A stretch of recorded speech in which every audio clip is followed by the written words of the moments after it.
Expo का time अक्टूबर में, अभी 4-5 दिन अक्टूबर को है, 4-5 दिन के बाद अक्टूबर में ये एक्सपो का इवेंट होना है। तो इसके लिए मैंने सबसे पहले तो यूएई गवर्नमेंट को खैर तकसीम पेश करता हूँ कि उन्होंने इसने टफ टाइम में, इतने टफ हालात में कोविड-19 पे इतना कंट्रोल किया। उसको जो है ना अल्हम्दुलिल्लाह, आज मैं चेक कर रहा था तो को ये जो कोरोना वायरस का जो केसेस है वो पाकिस्तान से जितने भी हमारे सरकारी और गैर सरकारी वफद जितने भी आ रहे एक्सपो के हवाले से, सबको हम वेलकम करते।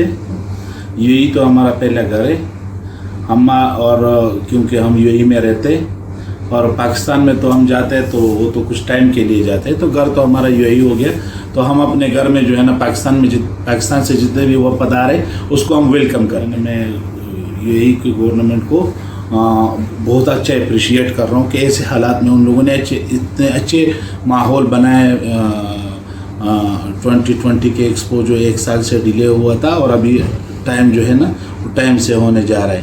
तो यूएई गवर्नमेंट का एक बार फिर थैंक यू, शुक्रिया। बता रहा है ये तो कम है, हर महीने में एक बार देखना चाहिए, जाके अपने लोगों के साथ मिलना चाहिए। और 190 ममालिक के लोग आ रहे हैं, सब लोगों के साथ जाके घुल मिलना चाहिए। और अपने जो मुल्क से आए हुए लोग हैं, मेहमान हैं, उनका अगर जाके कितना भी सपोर्ट कर सकते तो सपोर्ट करें, ताकि वो लोग वापस खुशी खुशी जाए, यहाँ से कुछ कमा के जाए।